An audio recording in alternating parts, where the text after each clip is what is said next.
观众朋友好，欢迎您继续收听收看早安中国。那我就不用自我介绍了哈，高洁。然后今天呢和大家一样，继续呢和石山和秦鹏一起呢去跟我们来自于中国以及海外的朋友们聊一聊今天必须关注的事儿。好啦，石山老师先跟大家打招呼。大家好，大家好。Good morning, China。所以呢，石山呢要跟大家讲，大家好，大家好，要赶快给我们点击一下订阅。所以拜托呢，今天刚进来的听众和一些没有点订阅的您呢，给我们点击一下订阅，让这个频道呢赶快的能够起来。有的朋友就问过，哎，怎么光是135呢？你怎么246不出来呢？订阅数高了，石山老师就会加节目，所以拜托大家给订阅哈。秦鹏跟大家打招呼了。好，早上好，大家。好，那我们今天呢有几个话题一定要去讲。在上周一的时候啊，我们看到呢，我们刚讲过，这都是北戴河引来的这些妖风、这幺蛾子的事总在出。今天呢又有几件事儿，咱们一定要去说一说。13号，其实呢再过2天，今天呢有几件事儿，比如呢，川普要跟俄罗斯去谈啊，那这件事情大家都在吵，都在吵。那我们等一等，还让子弹再飞一会儿，咱们看呢15号他们到底能谈出什么来。但是呢，今天呢有几件事情肯定很有意思。我们看到呢一个比较大的事情，香港这边恒大已经是挂了4年了，终于呢在8月25号决定它下市了。那这个呢就是恒大时代的结束，很有意思哦。这是曾经中国的首富，现在呢让人家倒追400个亿啊！那这种情况之下，人家说这是中国整个房地产的一个缩影。可是呢，你早不下市，晚不下市，拖拖拉拉，非得赶到北戴河在开会的时候你下市，你到底怎么回事？我们今天得去聊一聊，对吧？然后呢，和这个事情有关系的呢，就是马云。现在马云已经不叫蚂蚁金服了，叫做马已经服啊，马已经服，已经的已哈，马已经服。这事儿呢，大家都知道了，马已经服也被摁到了哈，习近平的社会主义铁拳一拳一拳都给他砸趴到那儿。但是呢，今天央行出来 confirm， 叫做确定，马云呢已经彻底放弃了对蚂蚁金服的实际的控股。那么这件事情也挺有意思，你说你早不说晚不说，北戴河正开会呢，今天还得央行出来确定，然后呢，中国门户网站上都在说这个消息，非得凑到一起去说这件事情，也挺有意思哈。对。然后呢，咱们前2天不说吗？这个南海创船这件事情，真的让中国政府很没面子。公海上面自家船创自家船，你不说不承认伤亡也就罢了。我居然看到网上呢，他们有一篇文章说呀，这个什么052D 神盾，他们也叫神盾呐，就说他们是一声吼啊，直接呢把菲律宾35艘补给舰呢全都给冲散了。这个文章不但没有说他们自己家船和自己家船撞上了，他这篇文章简直了。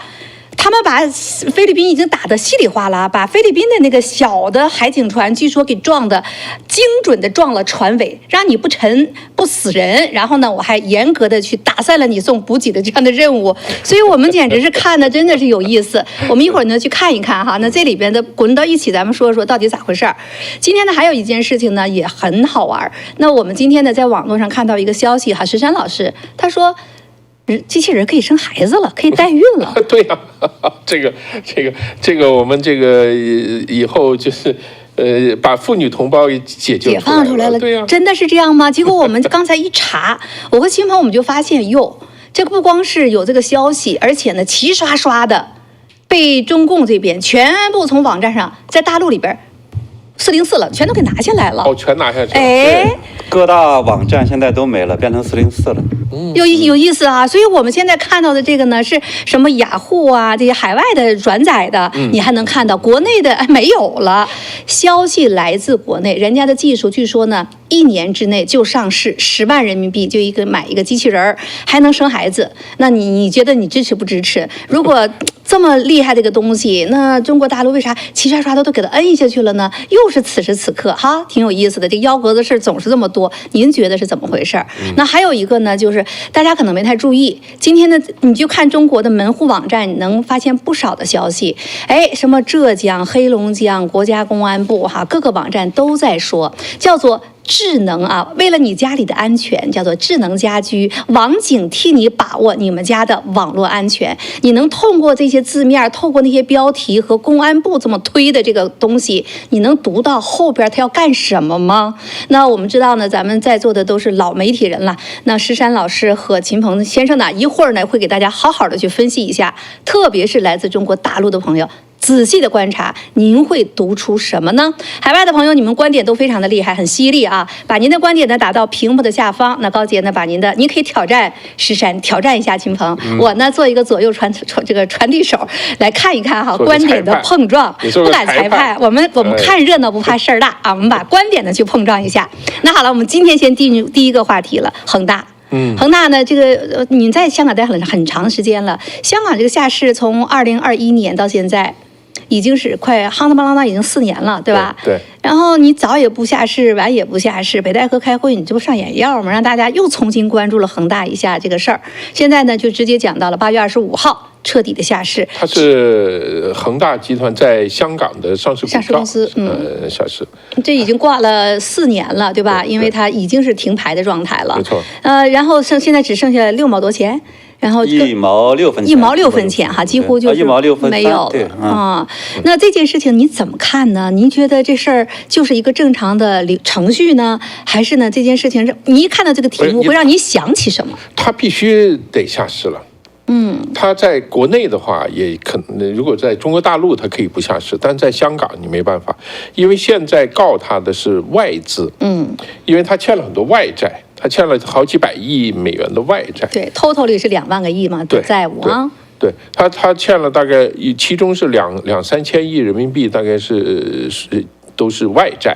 当然，你折美元的话，就是400亿，400亿、500亿美元的样子吧。这样的，就是你这个外债，别人就一定要管你要了，对吧？你银行破产，你不是银行破产，你的公司啊，如果你破产的话，第一排序的。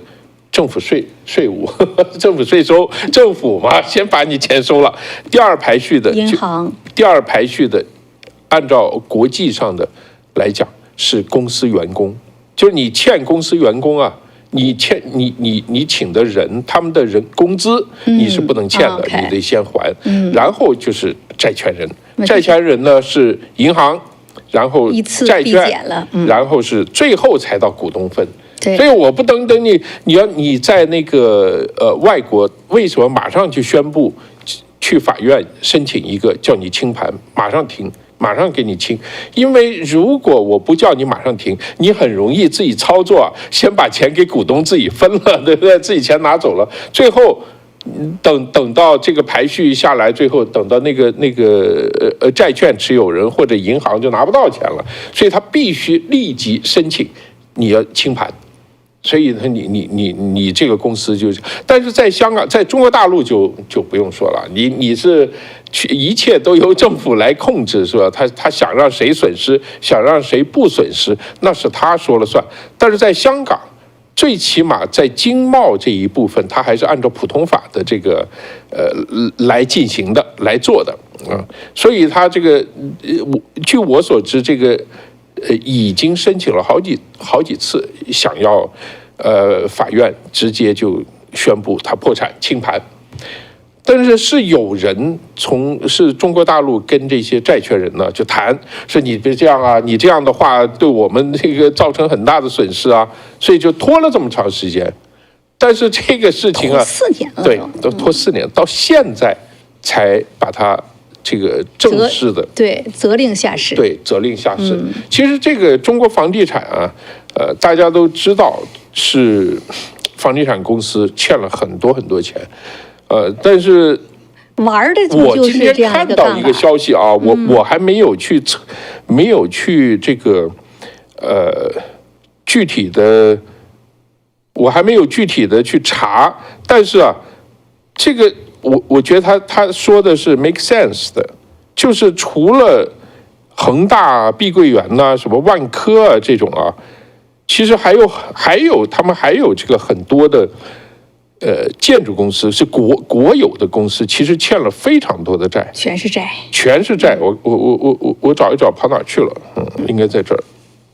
恒大的这件事情呢，因为当时的许家印多风光啊，大家还记得哈？那曾经是大家把它叫做宇宙房产哈，那简直是这个房子让他们给折腾的。然后呢，那个时候不光是恒大，简直中国国企啊，干什么的都去炒房子去了。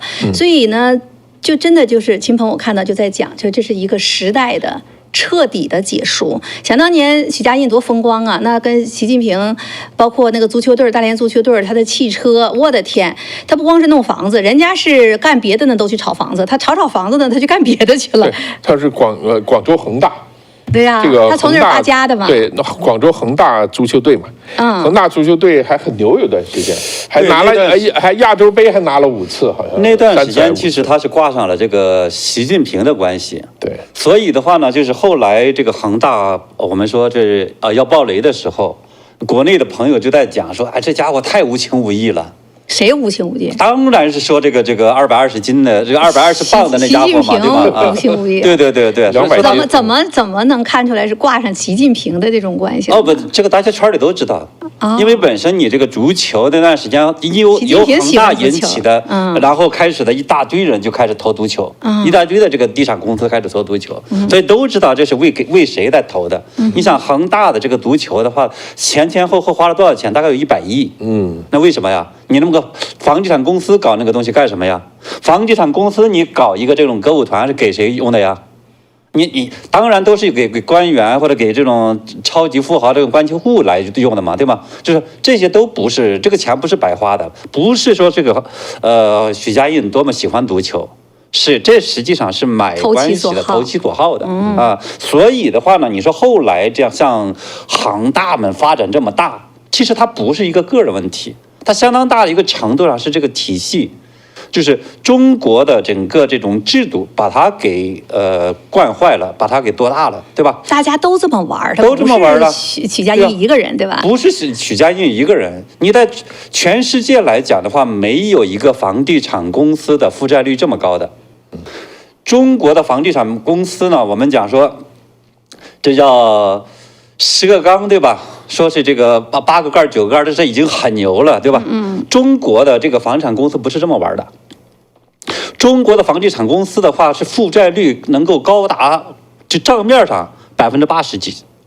真实的这个，如类似恒大呀，或者有一些公司，那远远的高于这个负债率，超过100%啊！对，我这有一个啊，因为我不知道它的真实性啊，我不负责真实性，但是网上这么传的。他说国资委公布的，说建筑类的央企负债，中国建筑负债21330亿。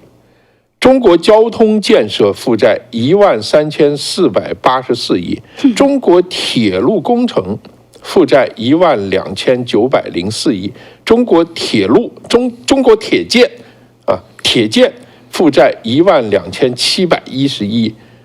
当然，这个都是前面其实都跟房地产有关。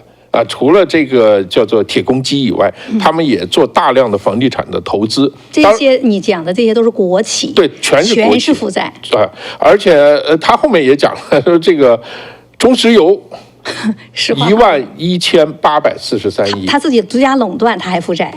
对，那老百姓油这么高。中石油正常，中石油它有庞大的资产。对，你光看负债里边，问题是什么？类似这个房地产公司。你最后发现的话，如果真正现在假如大家都清算或者都停下来去我们说算账，你会发现现在大部分房地产公司恐怕得破产了。对，所以现在大家某种意义上就是靠这种呢运转在保持着，说看起来还在活着，还在繁荣着，这是这个假象的东西。负债的金额不是最重要的，负债率是最重要的。对，也就是说你的负债占你的总资产这个比例是多少？如果你的负债超过你的总资产，你就是富翁。就是很多香港人现在很多大陆的居民现在就是这样的情况，就是说我房贷已经200万了，我那房子现在值180万，那你就是富翁，你付20万是吧？你现在是富，所以这个是负的这个问题。中国的房地产呢，之所以炒到现在这么高啊，它的一个核心的问题是我们说的铁三角。要靠房地产来维护的。1995年到96年，我在香港啊，那个时候这个中国就97年马上香港要回归，大陆啊各省市都派代表团到香港考察，都去考察，然后每个省和大城市都派人来。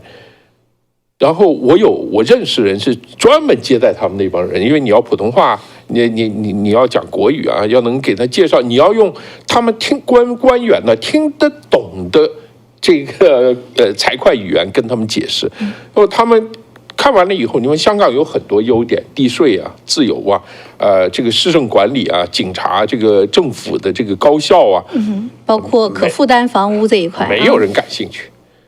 中国政府的就是一个东西感兴趣，你们怎么积攒了这么多土地基金？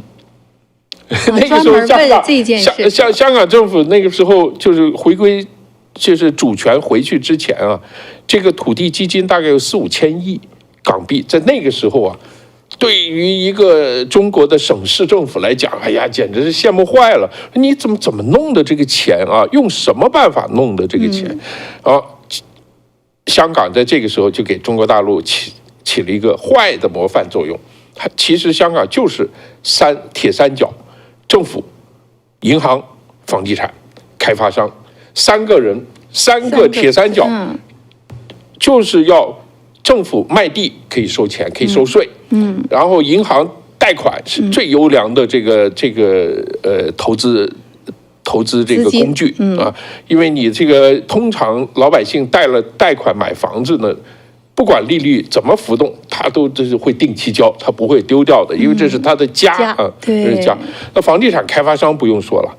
对，所以香港最富的前10名的富豪，9个半是房地产开发商啊！哎呀，美国也一样的啦。美国不是，美国高科技嘛，你不要这个。现在是高科技的了。过去美国的富翁里边，过去的石油也不是房地产。这个美国富人里边40%以上的都是房地产发家的。No， 在美国这个我们不吵，我们让石老师就对。最后就你不知道在香港到什么程度啊？到什么程度？所以在香港人有一个词汇，就最近这些年说的，叫地产霸权。它地产霸权什么意思？就你所有的任何行业，你都给他交税，说香港政府可以，大家说香港税收很低啊，我们可以创业，但是你以为啊，其实那个钱不是交给政府了，而是交给房地产商了，因为房地产商他租给你的或者卖给你的每年涨。这个租金呢，每年都在涨很多，而且你不租你走，那你在这个地方经营一个生意，你已经经营一段时间，你怎么走？你没办法走，所以你就只能交他的这个房租啊，越交越高，越交越高，最后直到你经营不下去倒闭，你自己走人。但是他的房子的价格是非常多，而且他这个房子，它不光是这个租金呐、卖呀。它还有另外的，它可以放到银行去抵押，再拿钱。那个抵押的这个是非常高的比例，是非常高的。100万的房地产项目拿进去，你可以抵出80万来呢，因为大家都预期这个房子还会涨啊，所以这个没问题。整个这套模式被搬到了中国大陆。香港作为一个小的地方，而且香港是有50%的人居民呢。是住在政府提供的公屋，就是廉价居住的这个房屋里面，一半哦，都有一半。所以呢，香港那个它是既考虑了这个市场的价值，同时考虑了这个居住的大家的要求，是吧？但在中国没有啊，他们搬回去以后，这个廉价的，他谁做你廉价的呀？你这个就是借赚钱是吧？对你这个韭菜比香港容易割啊，所以回到大陆，你看搬回去。但这种铁三角的模式，它有一个特点，它就要求这个房价要不停的升，你不升了就不行了，就必须得升，而且要给全社会啊形成一个预期，这个预期就是说这个房子啊会永远升下去，所以大家就不顾一切的往里面投，最后就造成了在香港本地的这个产业空心化，就是由房地产排挤的一个效果。结果这个东西搬到中国大陆去。大家也很高兴。你说实话，你投资一个开发区，你投资一个东西，那个企业要多少年才能赚到这么多钱？对于一个地方政府来讲，这个太好了，这个赚钱。所以这整套最赚钱、最肥的这块肉，被大陆就是各地政府一看到以后，还管你什么配套的，一口咬下去再说。所以到90年代以后，中国开始房地产市场整个完全就学香港这一套。所以这个是非常厉害。所以他到了这个大概是15年16年的时候，就因为已经远远超过了中国普通居民的这个购买力了。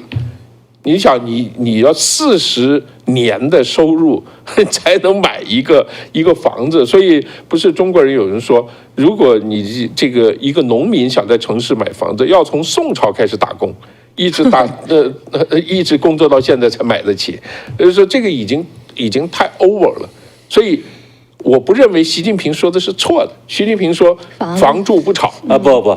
你要从2015年算的话，我觉得这个恰恰跟习近平有关，因为2015年他实际上那个时候已经是到了我们说是很难再承受了。对的。结果的话，习近平呢搞了个改革，那个时候叫做3条红线。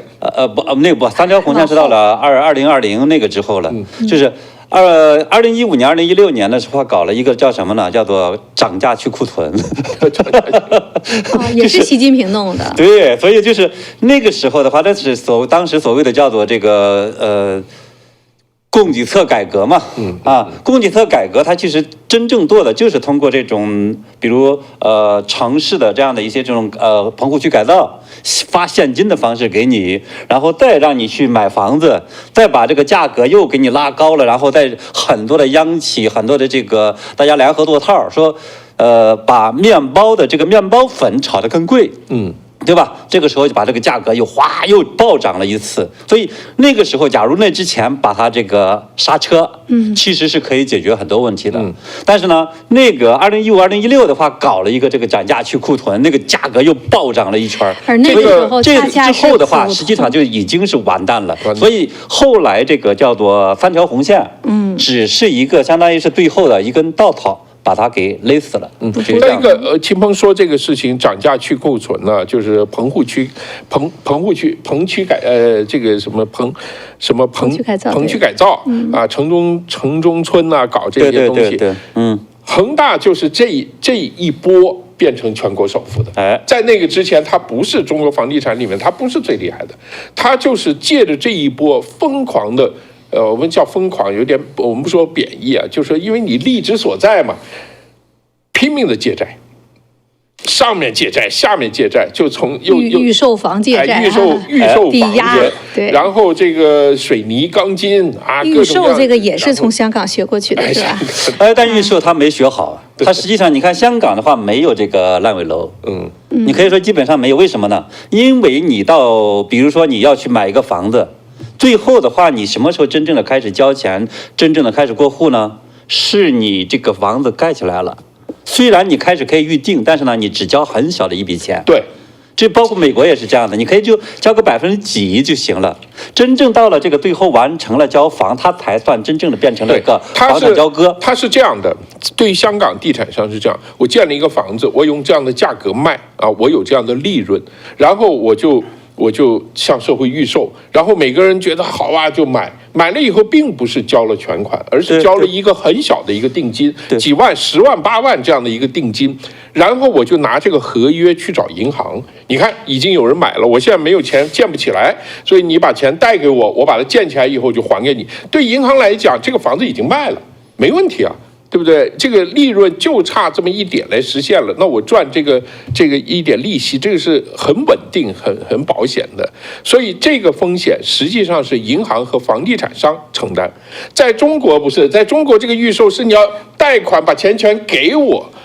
所以这个风险就由老百姓自己去，100%是把这个转给了买房者，这实际上是中国，我觉得中国政府学的非常狠的一点。哎呀，而且我记得当时因为2008年美国刚经过次贷危机，那是第一次在20世纪之后啊，老百姓就房子跌得这么惨，然后我觉得那个时候我也有这种印象嘛，就是大家都很害怕，一看中国的房子炒得那么高，就知道一定会出事儿。我记得那个时候就跟国内的朋友都在讲，海外也在说你这样的炒，这泡沫会很大。但是你去跟国内的人说，人家觉得你们真的是脑袋有水啊，怎么可能让跌？共产党政府怎么能让房地产跌呢？不可能。法不责众，这么多老百姓我们都造反了。对，所以大家都在。那个时候，散户都在疯了一样去买房子，然后当时记不记得就已经开始出现了托儿啊，你不去交这些钱，你买不到房子，都排着队，晚上都排着队去抢房子。其实现在回头想，全是炒出来的啊。我有个朋友啊，在中国某一个城市有房子，那时候就是2014年、15年的时候，就是这个离婚，然后就是怎么办？把房子卖了吧。就卖了呢，卖的时候呢，就差一个法律文件，就死活就是做不好，就没办法。那明年再说，明年一卖，哎呦，房子涨了好多。然后说这再卖吧，又差另外一个法律文件，就这个法律文件就逼着他。结果你知道，从2014年到2018年啊，4年涨了多少？2倍！哦天哪！4年涨了2倍啊！哎呀，这风还离吗？他100万变成300多万了。你到这个最后，其实崩盘的时候，因为真正的房地产价格暴涨什么时候开始？2009就金融危机之后。对。金融危机之后的话，中国就搞了一个4万亿，搞了一个进一步呢，给这个地方政府就是更大的权力去把这个房地产炒起来，然后加重城投公司。去炒地，然后的话就投项目等等的。那个之后的话，这个房子到我们说最后2020那个之后崩盘，接近崩盘那个高峰的时候，你知道整体全国性的涨了几倍吗？差不多有4、5倍。你比如北京那时候，我那时候在清华那个附近，就五道口那儿，那个清华家园，比如2万多块钱1平米。到了那个我离开的时候，2014的时候，那从哪年到哪年啊？得告诉我。就是2009，到就是过了大概也就这个5、6年，到这7、8年，到现在，就比如说再到这个2020那个时候，你到2万，后来的话，差不多得到10万。天，5倍。我有一哥们在美国留学，他呢就是在北京的3环左右买了一套很小的小房子，然后买了以后呢，他就到美国来留学，他就把那个房子租给别人了。然后他来美国留学，留学以后，他在纽约啊，纽约这个 city 里面很贵啊，那房子。然后他就说，哎，那怎么办？那就他还存着钱啊，就上学。等他4年读完以后，他想在美国买房子的时候，北京的房子已经变成天价。他到我那去，你这房子多少钱？我说大概50万吧。哎。买2套，没问题。我当时就傻眼，我说那么年轻，你这买2套，这就当时那种疯狂的状态。所以你现在回过头来看哈，那恒大许家印他也是趁着这一股春风，他就像你说的，最一开始他并不是主角，但是他那个段时间。怎么讲？这个农村出来的人很有脑子，然后呢，他自己不断的自己打造，就把这一套规律弄明白了之后，人家开始就不断的是借新债还旧债，反正就是不断的杠杆，然后呢，通过这个杠杆又做了那么多的投资，结果呢，这一爆雷就全都爆雷了。这一爆雷的话，那其实那时候我们都谈论过嘛，中共政府会不会救这个房地产？从这个恒大开始一系列的公司，当时我们前3、4年我们都在看一个。那看来习近平和中共知道房地产它背不起了，也正因为从那个时候开始到今天为止，中国经济起不来，也是这一波的房地产，不是吗？对，房地产呢，我们说它的这个崩盘，实际上导致了今天的整个中国经济的一个。我们说这断崖式的一个下跌。你看今年的这个所谓的百强的房企，就到7月份，它和去年的这个同比的销售下降了多少呢？也是30%到40%。你这也是个很恐怖的，不断的在跌。所以的话呢，恒大现在的这个破产或者清算，对吧？下市，它不是一个恒大的问题，它实际上是整个中国房地产的一个缩影。那么我们现在看起来是恒大一个完蛋了，但是呢，接下去它处于它这个局面，只是呢在账面上还在这个持续的去经营着的，而大家业内的人都知道说问题是很大，搞不好呢某一天也会崩掉的这个企业其实很多，比如说这个宇宙第2房企。这一度是第1房企的，对吧？这个碧桂园，碧桂园它的问题其实不比恒大小多少。恒大是因为早期它有点太疯狂了，对吧？加上呢，就是后来多样化又就到了那么多的问题。但是呢，碧桂园它的更大的问题是它的大量的这个房产买的地在哪儿呢？在3、4线城市。你知道这个中国这个在这一次波的整个房价下跌过程中的话，1线、2线整体来讲，它的房价的这个跌幅还是对还能够保持住，对吧？但是呢，到了三四线来讲的话，就整个就好多完蛋了，而且三四线它没有人去买。你知道距离香港和深圳大概1个小时路程，一个地方叫大亚湾。那个大亚湾就是属于惠州的海边的那个地方，就是我们的2016年、17年的时候开始建。卖的时候都很便宜啊，100多万。你说这对香港人来讲100多万，他说直接有地铁可以开到深圳，然后深圳就过来你就可以上班了。以后那边轮渡直接过来如何？港人北上100现在也都在往北上啊，都在往上。你知道现在卖多少钱吗？多少？海景哦，20万。我的天，跌5倍，还卖不掉。120万，现在卖20万，卖不掉，广州市啊，就你刚刚说1线城市，广州市稍微郊区一点，像清远县，也是20万、15万的房子根本卖不掉。你说中国现在房子跌没跌到底儿？新房子啊，远远没跌到底，还没跌到底，没跌到底。因为中国你看哈，最大的问题是它的房地产的这个我们说供远远是大于求的。那么前几年的时候，中国政府有个住建部搞过一次调查，说中国有多少房子呢？6亿栋。不是6亿个房子，是6亿栋。那一栋的话，假如说它里面有一些这种农村的这些什么房啊，也有这种我们说是一些办公楼啊。但是即使你把剩下那些住宅的弄起来的话，你会发现的话，它可能够这个现在的中国可能得个50-60亿、60-70亿的人去够居住的。所以你这种情况下，你告诉我这个房子卖给谁？就太多的过去这些年买房子的人，拥有房子的人都什么人呢？是一帮有钱人，或者呢加了杠杆去买房子的一帮人。这些人他其实最终的目的不是为了住，也不是说好像我搞一个什么提高生活质量，在北京住，然后呢到三亚或到什么地方我去度假去，对吧？最终的目的就是要把它炒高了，最后卖出去。对。可是问题现在于谁买呢？所以我觉得你说中国房地产到没到底呢？一定没到底嘛。那个时候不是我们经常会有一些新闻出来说抓了某一个贪官，结果100多套房子，多的还有上千套的，什么多少房子，这个东西这想起来挺可怕的。我那个时候就在想，我说中国政府很够坏啊，就说我们征房产税。哇，那就惨了！然后一套房子征个1万块钱房产税，你1年得交1000万。但是我跟那个高杰原来我们在节目中，当时我这种什么非常坚定的这个预测，我说争不起来。你知道为啥吗？就是因为大量的这个房产的话是在这个官员这个手里边。对，这帮人一征房地产，你这帮把他们先给套里头。你知道那个宋神宗啊，就是这个搞改革启用王安石，然后就改革以后，但是下面很多人反对，包括苏东坡那是非常坚定的反对，就反对。后来他就问这个苏东坡啊，因为苏东坡很有学问呐，诗词写得好，神宗就问他说你为什么要这个反对？苏东坡意思就告诉他说你这个弄不了。弄了以后你会出问题。他说这怎么出问题呢？他说很简单，你靠谁去弄这个推这个政策？你也得靠官员，你得靠下面的官员和乡绅去推你的这一套政策。问题是，这个世界上有没有人割自己的肉去喂别人呢？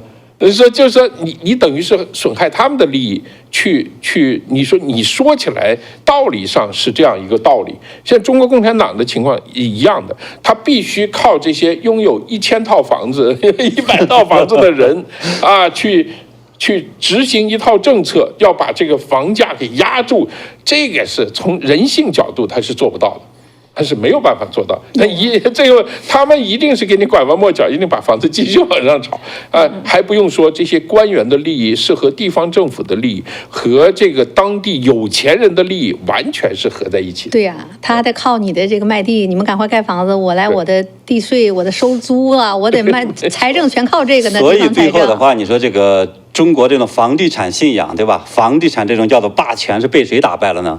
被经济规律打败了。对，就是你再有本事的话，其实你可以把这个社会规律、经济规律，你可以延后几年，这是没问题的，对吧？但是最终来讲，你把这个泡沫吹到一定程度，你还想让它这个永远无限制的吹下去，就跟原来有一个叫什么姓董的一个那个所谓的经济学家，对吧？当时说啊，北京的房价，对吧？要这个10万，将来100万。对，哎，问题是你卖给谁去？你告诉我，对吧？谁去买呀？对啊，所以这个其实到最后，你不就相当于是击鼓传花，最后传到最后的话，把自己给玩爆了吗？在市场经济的这个规则里面啊，没有交易，那个价格是无效的。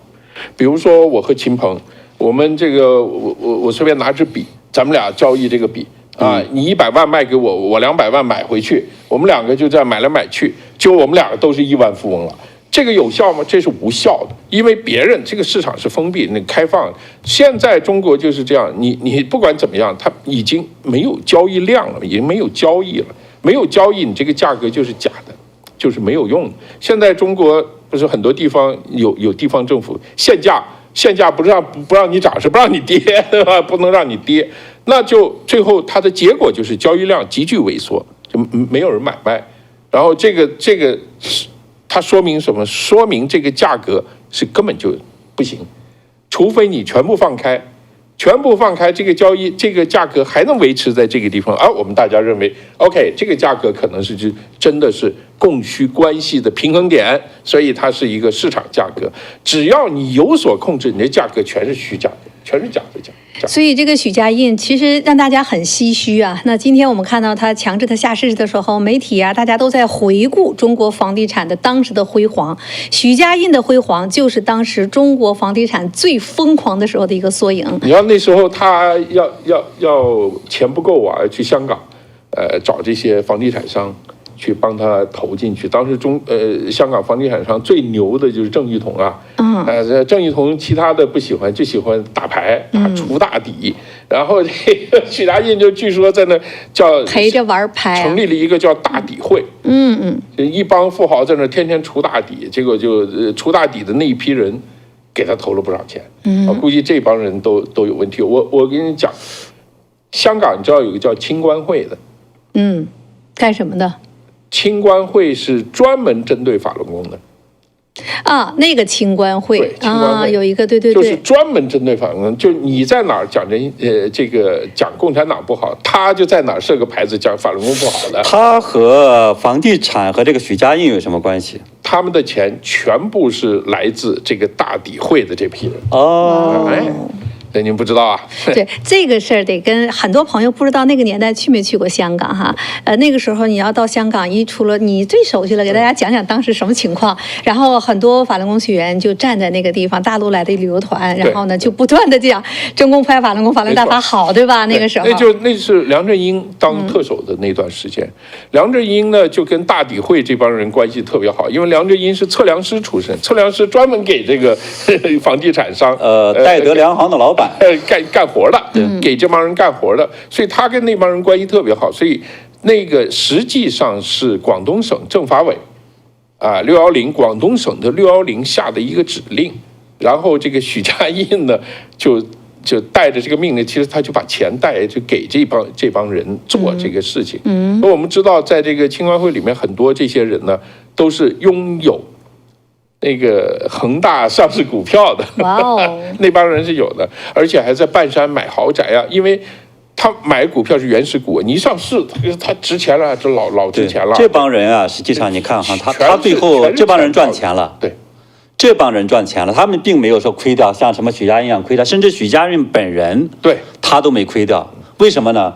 你看这么高的这种负债，这个许家印他分了不少钱的。对吧？每年公开分的这个就是有账上可查的是500亿，贪污的或者挪走的这个先不算，对吧？那个肯定也是个至少100亿以上的，100亿级的。对，然后呢，就是还有后来他不是不断的去借债吗？好多外债吗？对，那个外债好多都是这帮人的。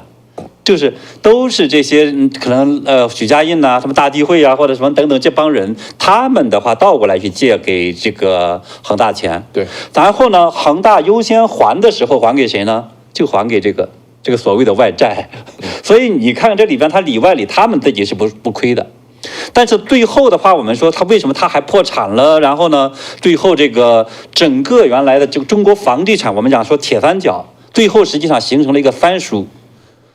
房地产其实现在公司现在很多就亏掉了，为什么？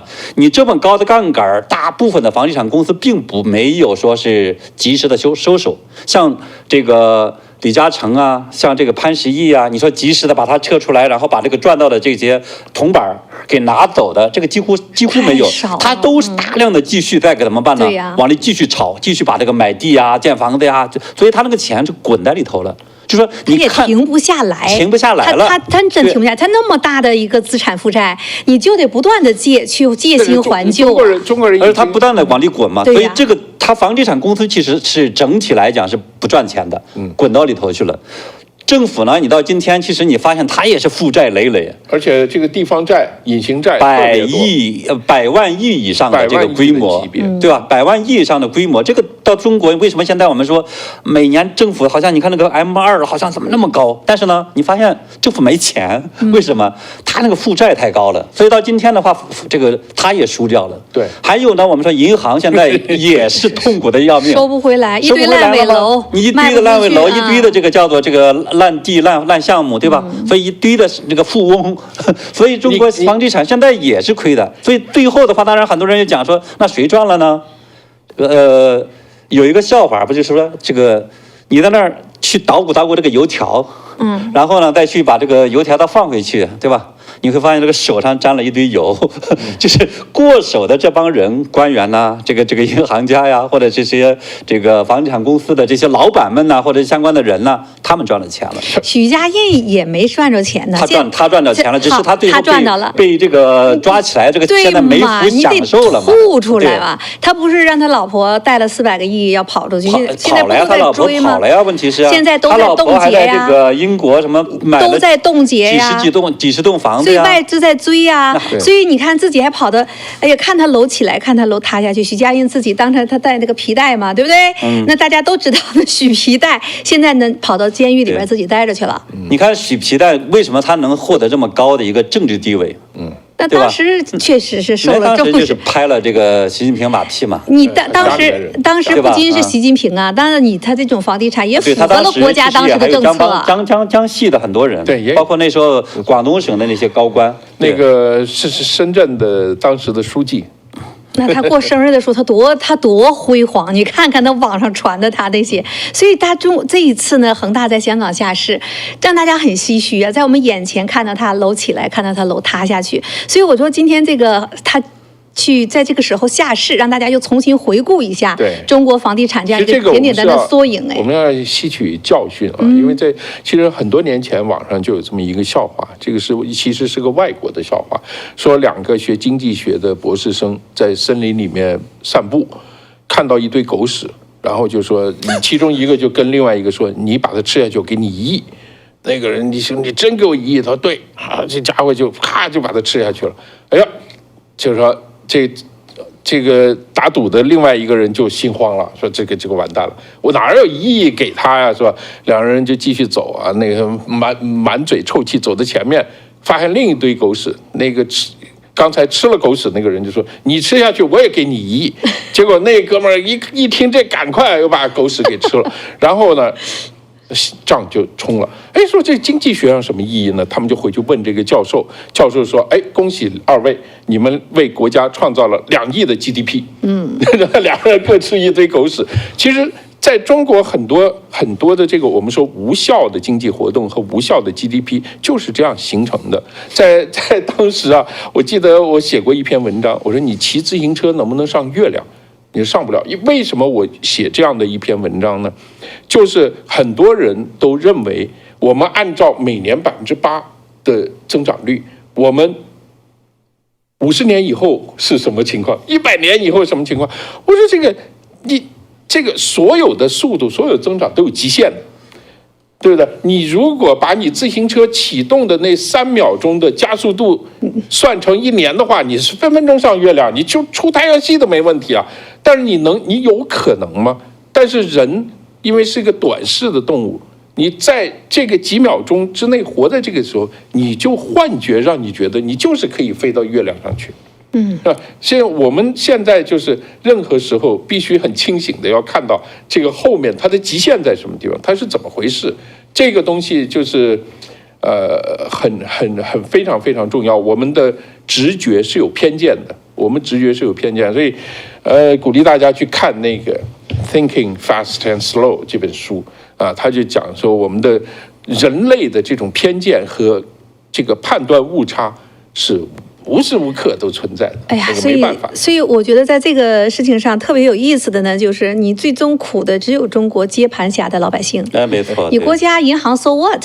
那是个什么东西呀？那是现在问题是，所有国家的政府它的保障措施，就是解救措施啊，都是针对最贫穷的，就是最底层的老百姓去做的。中国政府不是反过来，中国政府是要去接济这个国有的和这种大的这种商人，他要去维持这一方面。然后就你说当年的房子，把这些最想。大家还以为我这样的话，我能有一个房子，我能有资产了，我也跨入有钱人的这个行列了，把这一批中产阶级所谓的所以中国是没有中产阶级的，把他们整个套牢里头去了。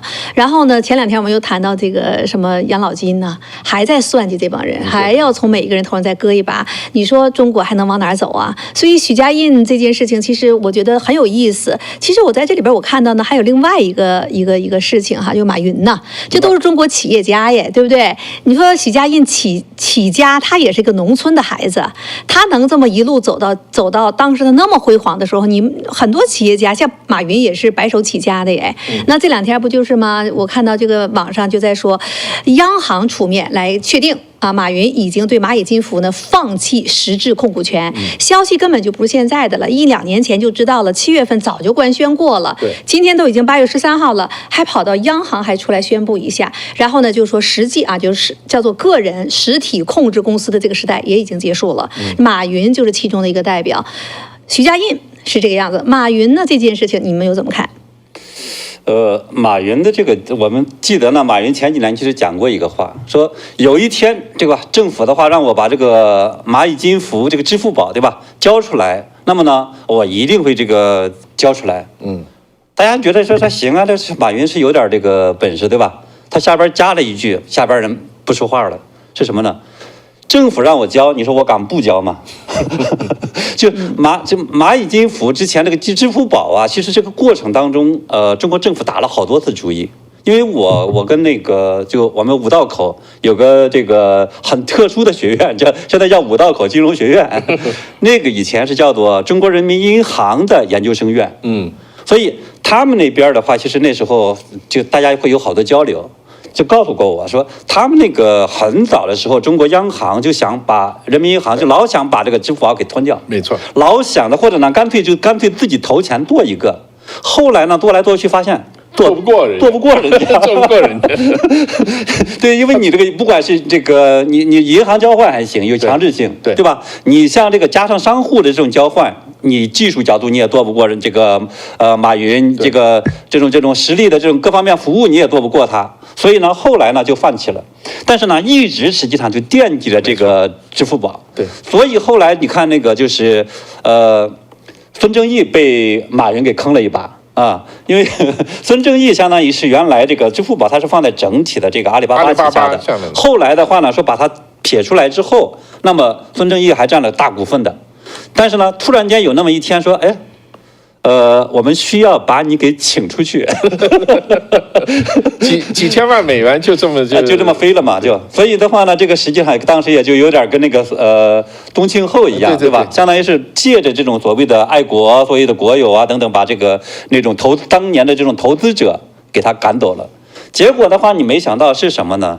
这一天回头这个轮流转到了这个马云自己身上，没错。那么同样的就是到这个。最近这几年把他就又给抢走了，抢走的这个直接根源是什么呢？一方面，其实我们讲说这种民营企业家，对吧？你不管是你背后有什么手套或什么等等东西，第一，假如你的这个后台倒掉的时候，你这个其实是很危险的。中国你看历朝历代来讲，很多时候你靠着这种投资政治。最后把自己这种追起来的商人，其实最后好多没好结果的，没错，对吧？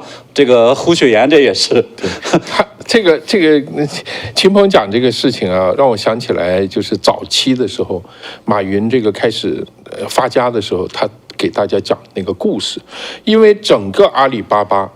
整个的包括后来淘宝，它的最核心的业务，其实就是这个支付宝。支付宝，对，就是支付宝。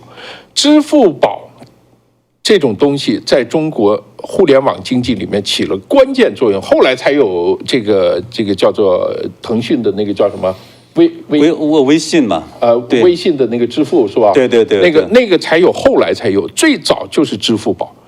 支付宝。马云聪明吗？只有他知道吗 ？No， 全世界人都知道，因为在美国有个例子在这儿 ，PayPal 起来以后，互联网经济才砰哧就起来了，全世界人都看得到。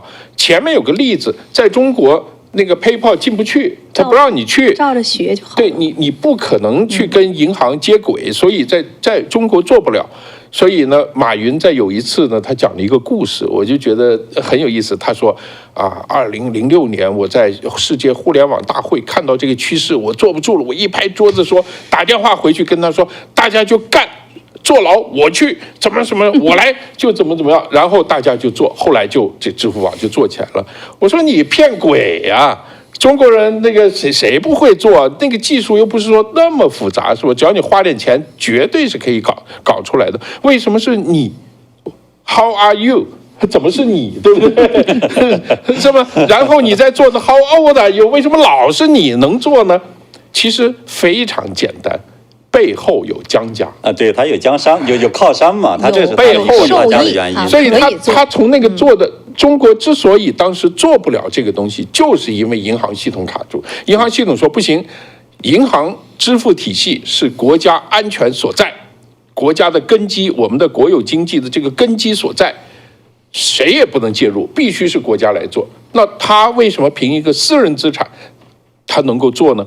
就是因为背后有江家，说穿了就是江绵权力对，说穿了就是江绵恒，江绵恒就是全力撑他这个做。为什么他要把那个代表的那后面那一大堆的这个资产，从国有经济那个地方移到他这儿？他对不对？我们也不能说他错在这种做法，因为这个互联网经济和后面的这个整个这个经济啊。2.0到现在3.0更是这样。如果你没有网上支付的话，中国又没信用卡，又没有信用系统，所以你整个你就完全躺在那里，根本就动弹不了的。所以，但是这是谁做那就很重要了。所以只允许他来做，不允许别人做，那他自然在那个时代，他就等于躺赢了，就是完全就是怎么做都是他。所以到后来，大家都说啊，他的管理啊什么，我认为马云这个人是很聪明的一个人，他是能看到的，所以他在那个时候说国家要我必须给。他在说这个话的时候，他其实知道他这个是怎么起来，他心中是有数的，他心中是有数。只不过你们在拿走的过程啊，你把骨头都拿走了，肉渣是不是留给我呀？这个很重要，因为那个肉渣也是很多的，所以现在实际上就是那样一个必然的趋势，一个结果到今天。对，所以它这个里边最后的这种败亡，它就是有个这种必然性的。对，但同时呢，它又有偶然性，就是跟这个具体领导人呢，或者跟马云自己做的事儿有关呢。就跟他那个当年是在这个陆家嘴金融论坛上，在那讲了一句话，说这个中国的这个金融系统，对吧？没有系统性金融风险，为什么？没有系统。结果这句话捅了马蜂窝了，捅了马蜂窝了，就把这个习近平给捅了，王岐山给捅。王岐山是直接发话的人，王岐山懂这个，他是金融圈出来的。而当时管这个系统性这个金融风险的是谁呢？习近平，刘鹤这个是办公室主任嘛，就是他叫做金融稳定发展办公室。但是呢，那个圈内人把它叫什么呢？稳定办，金融稳定办，什么意思？你还是为了稳定嘛，你不是为了发展嘛，对吧？因为那段时间习近平是吃了大亏的，就是江家原来他是控制的这个金融啊，控制整个资本啊，对吧？所以你当时是习近平根本就没这个能力。当时国安局进到那个股市了，中国股市嘛，对吧？所以把他给弄得这个整个非常狼狈。所以后来他就学聪明了，说我自己去控制这个金融吧，弄了这个金融办、稳定办。结果的话，这个马云给捅了一个马蜂窝，他说你这个没有系统性的东西，你也没有系统性金融风险。那么这这个情况下，相当于是既然这么一统，最后全部崩盘了，对，所以倒过来呢就算老账。所以其实这个东西它也就是偶然性和必然性交织在一起，但是这个的这种崩塌，我觉得其实也都是个必然的东西。对，所以现在为什么说跟这个北戴河会议啊，这个有关系啊？你看看它的很多措施，它都是在讲中国，它暗示大家一个事情。现在中国进入乱局，全部都和这种改革开放私营企业有关系。你知道这个很重要，因为为这个现在北戴河它决定的是四中全会的大致的一个方向。四中全会要定什么？四中全会要定21大。现在全部都在传说，习近平因为身体问题准备不连任了。21大，2027年不连任。那不连任呢？他不连任了，他要交权。但是你一个人，说实话，你一个人就牵一发动全身啊！你所有的盘全部都要开始动，所以现在所有的这个权力斗争都围绕着这个2027 20大，也就是围绕着四中全会在拼命的运转。大家都在放消息，大家都在这个叫什么叫给你这个设卡位啊，这是这个人啊，秦鹏我不喜欢他，他当了中央委员我就完了，怎么办？哎，他是不是有一个什么生意啊？那么就把他的那个生意给爆出来，这个是个坏生意啊，或者是这个里面还是小的，大的路线上还在争得非常厉害，就是未来是继续改革、继续开放，还是往国有经济的方向走？现在已经有消息传出来，四中全会将定下一个以国有为主的这个经济方向。还要国企要继续做大做强，你看我们刚刚看到这个那个什么中国已经是世界排名第1、第2的传播公司，还要合并，变成一个巨型的超级巨头的，这种就是所谓强联合，这个就是典型的国进民退，典型的这个所谓国有经济、国有机构控制一切的这种思路。现在就在做，现在就是他们是非常厉害，他们在做这个事情。那好了，你再看其他的消息，许家印了，马云呢，什么这种，你看我们国家经济坏就是这帮人干的，他就是因为这种事情一旦出来，就跟我们一样，你以为北戴河那帮人喝茶的时候谈什么，也是谈这玩意儿。也是谈，最后说，你看中国经济不能往那个方向走啊，咱们还是得搞国有经济，坚持社会主义道路啊。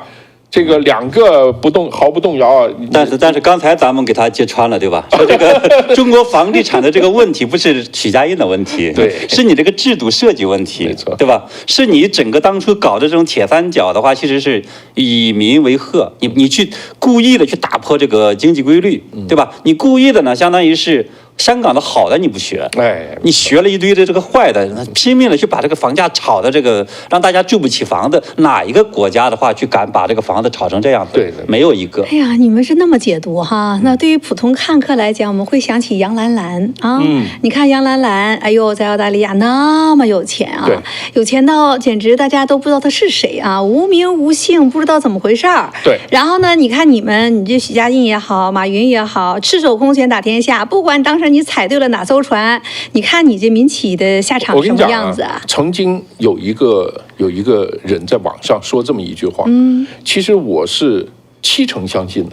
他是这么说，他说你们看到的那些有钱人啊，什么亿万富豪，什么马云呢，什么许家印，他说我告诉你，在中国连前1000名都排不进去啊。对，这个其实大家都知道，对不对？对，所以这个杨兰兰这个事，可能就是排前1000名以内的那些人呐，对吧？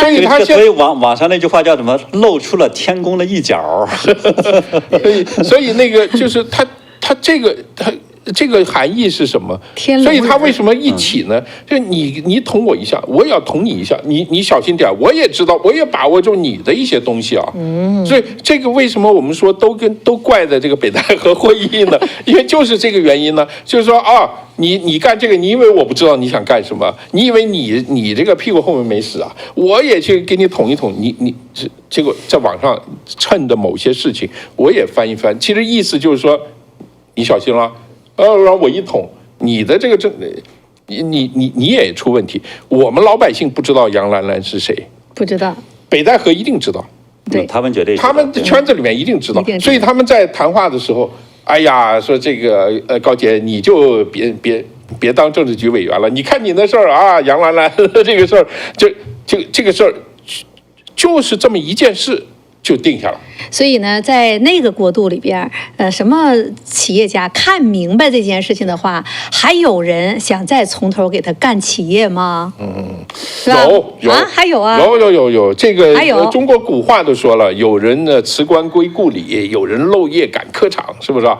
永远有人做一个梦啊，要往上冲的。而且呢，好多人是不愿意去服输的，所以总有一批的这个企业是想把这个事儿做起来的。对。但是呢，整体来看的话呢，我们刚刚也看过这个中国人民银行，实际上前2天发布了一个这个中国金融数据，它每个月都会发一个。你看这里边的话呢，就会发现呢，它几乎呢，除了这个叫做政府的这个发债务、债券，对吧？这个是个增加了几千亿。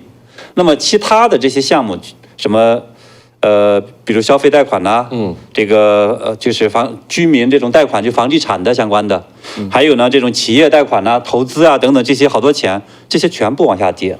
整个社会贷款的数字是在下降的，都在对，都在下降。反而的话呢，没人再去贷款，所以的话，你看这个企业不愿意去投资了，这个消费的不愿意去消费了，房地产的话呢继续往下噼里啪啦的往下跌。就这个政府的这个债务是继续的呢，什么银行啊，什么这个其他好多这种投资机构啊，继续得买，因为它又是政府的这个，你得支持任务啊，这是任务，对吧？所以看起来这个 M2是涨的，但实际上的话呢，你发现所有的这些大家都喊着没钱，所有的都不愿意去投钱，所以呢，你说这个中国经济现在呢就报的说啊，上半年这个5.3%。你看了，你要懂一点经济的话，你看看这些数字，你就知道说根本就不可能，它不往下跌就对，跌的不是非常狠，就都不是超过这个2位数，都已经是很可爱很那种的。所以前2天其实经济上的这个通缩是什么概念啊？我们讲通缩通胀，可能大家觉得很学术啊。通缩是什么概念？通缩就是你手里的现金越来越值钱。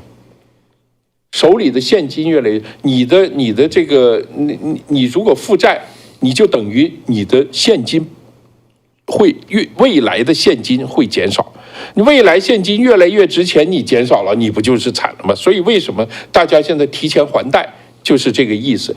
大家不花钱，就是因为知道这个钱未来会更值钱。通胀的时候呢，钱就不值钱。对，通胀是刚好反过来的。不值钱。中国社会的中国历朝历代的经济崩溃都是通缩而不是通胀，除了国民党，国民党那个时候金圆券，除了金圆券那个时候啊，以前都是这样。你想一想，在清末民初，也就是骆驼祥子时代，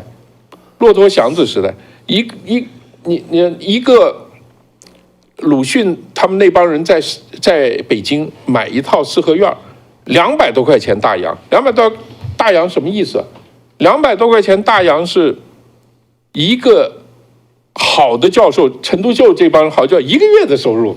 问题这是什么概念？我的天哪！1个月，你现在北京大学你最牛的教授，你1个月你能买一套四合院，不是四合院，买一套房子吗？在北京，你不可能的事情。你开玩笑是吧？所以那个时候，它的意思，它的含义是什么？就是他那个钱特别值钱，特别值钱。骆驼祥子的生活也不差，也有2块银元的收入，还能娶个虎妞，还能这个弄一个那个黄包车到处跑。是不是这个他起码有个住的地方，是吧？所以那个时候生活不差，但是这个我说这意思就是因为以前是硬通货，经济增长速度很快，硬通货是没有办法印出来的，它这个黄金白银呢和铜这个钱你是没有办法印出来的，你必须是挖出来，所以它这个货物流转越来越多，它需要的钱越来越多，但是你的钱的数量跟不上的时候，它就货就贬值，钱就升值，就是这么简单。最后它这个情况就会导致底层的老百姓非常惨，因为钱都在有钱人那个地方，他不花了，它这我这钱就越来越值钱，它变成钱本身，现金变成了一种投资的手段了，一种投资工具了。所以你会发现社会上的钱没有了。还有就是叫做劣币驱良币，就是那种坏的钱，就是铜钱，质量坏的钱就拼命赶快用掉，好的钱就留起来，就整个导致最后贫富悬殊会越来越大，越来越大，最后整个社会崩溃掉。这就是过去以前中国的历朝历代到了末期的经济危机的实质就是这么回事。所以前两天这个美国的财长 Bessent 他呢在一个采访当中也谈论中国的时候呢，就说我们不着急，那意思就是中国在内塌方。他是从金融角度上，他讲的就是这个东西，他自己内部的这个塌方，他自己的通缩，包括呢他不断的扩大的这种债务，你总有一天你无以为继呀，你到一定程度的话，你就没有办法了，谁也买不起了，你强压他都没有办法买的时候，你怎么办？所以这个的时间，他们算说最多5年，快的话2-3年可能就不行。有人快的，我看他们也有特算过，大概2028和可能这个就是他这个高负债或什么东西就绷不住了，绷不住了。说最多5年，就你随便算一下，对，100亿的地方100万亿的地方债务啊，现在我看最多数字120万，120万亿，对，120万亿的这个地方债，你算算它的利息是多少，你就知道了。你如果算是4厘，100万亿就是4万亿，那2万亿加上就又还有1万亿，就是5万亿。你就是4厘，这已经是就是说最优质的贷款的利率了，就你完全有资质啊，什么什么什么，稍微高一点可能就是6万亿、7万亿，这个你光还利息什么都不还，只是利息。你知道去年中国的地方政府全部的收入是多少？是12万亿，也就是说你一半拿去还利息，你还没还本哦，你还没有发公务员的资金啊，什么发展就更不用说。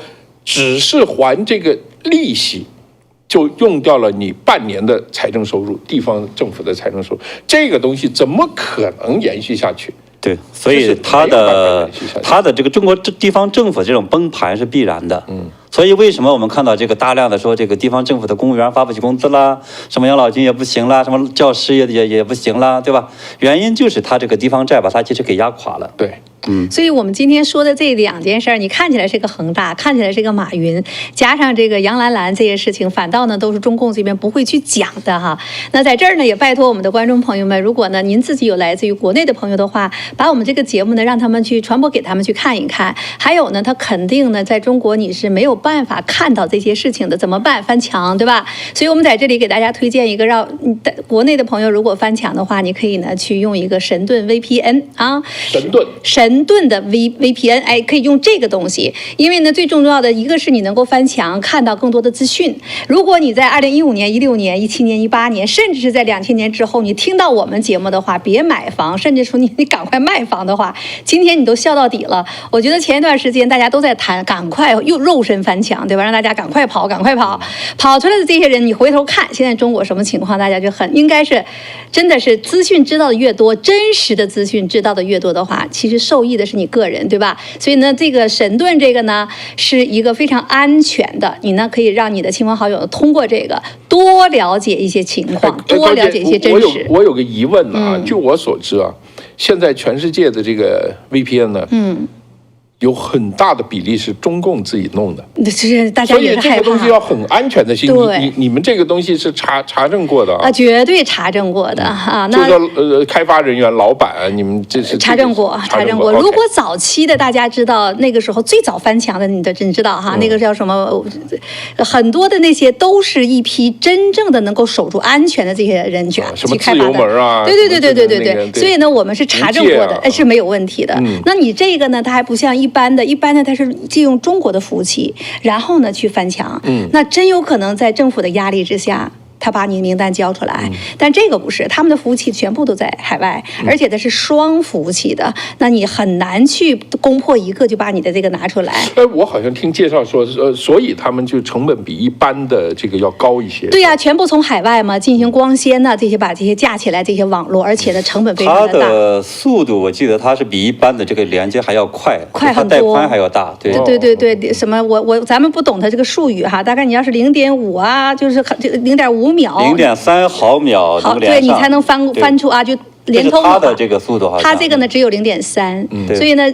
安全，然后呢，速度也很快，更重要的是安全了。所以呢，大家可以点击这个下面的链接呀。那今天呢是在早安中国，在高洁时光里边，我们都有一些折扣啊。如果买2年的呢，还有一些折扣。在这儿呢，高洁要呼吁一下，也许我们在海外的人是出于数字的安全，对于大陆的人呢，他是出自于人身的安全。那如果您不需要哈，你说我不需要，但那高洁在这号召大家呢，你可以去买呢，你这一个账号呢可以够5个人。去翻墙看，那这么安全的这样的一个事情，咱们做一点好的事情，让更多的国人知道真相。那您呢，这样的一种方式可以用这种方式传，你也可以把这个买了之后呢，赞助给我们帮助您把您的这个心意呢，去给5位中国大陆的这些网友们，让他们能够安全的翻墙，是吧？对，你在墙这边丢根绳子过去，这个很重要。对，就是说，就大概1年几十块钱，可以帮助5位的中国民众安全的翻墙。80多块钱，对，全年的也就80多美金，就能帮助5个人哈，他就能翻过来看我们的这样的节目。这个还是非常对我们海外的人来讲，真的不光是划算，我觉得做一点点事情就能帮助真相的这个传播，这叫与我同行哈，咱们一起呢做一点有意义的事儿。对，它其实在哪怕在国内或者你去旅游的时候，你用这个 VPN 的话，其实也可以保证你的数据安全。没错。这样的话，不知道说别人的话，因为现在很多人就通过这种网络黑客呀，各方面呀，搞不好就通过，比如说一些不安全的这种 WiFi 呀或什么东西，就把你的网上信息给偷走了。但你这个方式的话，其实就可以把你的整个电脑啊，把你的整个信息安全也可以保障起来。对，以前我也不太敢给他们一些不放心的，一旦出事人家是生命安全，对吧？然后我后来有国内的亲朋好友出来的时候，我看到一些事情让我很震惊。他们都办了这个联通网嘛，到国外，我打开的手机，我说你们到海外了，咱们可以去看看海外的东西。全都打不开。对，你哪怕拿的国内的苹果，你只要是用国内的这种联网出来，在海外，你一律 Google 啊，什么都打不开。我觉得当时我就知道，中国人呐，中国大陆人想要知道点真实的资讯是真难的，他所有的眼睛耳朵全部都被给封起来了。所以我们做的这样的节目呢，其实不是说为了说而去讲哦，我们真的有可能是救人一命哦，而且真的有可能让你免遭破产的这种灾难呢。这共产党真的很厉害。这个我们这个，就算不是把你这个身体关在监狱里面，他可以把你的灵魂关在一个监狱里面，而且这个灵魂的监狱是你自己带着到处走的，你走到哪儿都给你自己把自己关起来。这个手机彻底给洗脑了，这个互联网，对不对？但现在他们还要推更先进的这个。没错，所以呢，在这儿呢，我们呼吁我们的观众朋友们哈，我们一起呢去记住啊，神盾，哪怕你跟别的朋友推荐的话，也到我们这把这 link 给他们。这个呢，最起码咱们保证它安全哈，这一点是尤其现在太重要了。一会儿我们就要去讲，咱们时间很紧张。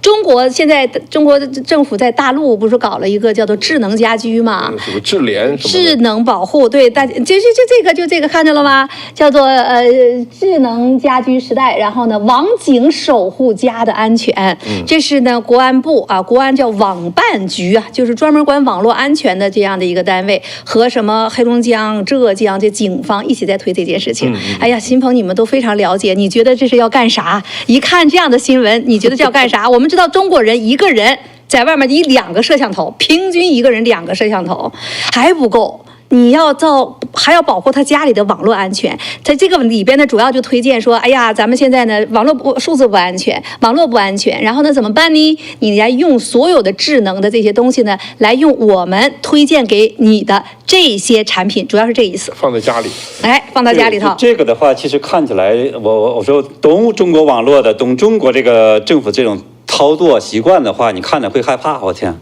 你知道什么意思呢？它这实际上。中国这个公安部在去推这个事情，对，什么意思呢？你就会想起来，我们讲当年有一个叫绿霸的，对吧？那是2009年的时候，当时是闹得整个沸沸扬扬的。结果呢，当时整个这个中国网民们是奋起这个抗议和反抗，对吧？对。后来呢，这个官方就不得不这种妥协了，后来不推行了。当时就是这个绿霸下载到每个人的电脑里，对不对？对，那个绿霸都能干些啥？大家那么反感？绿霸的话，它相当于就是通过在你驻达到本地电脑上之后的话，就把你的网络行为。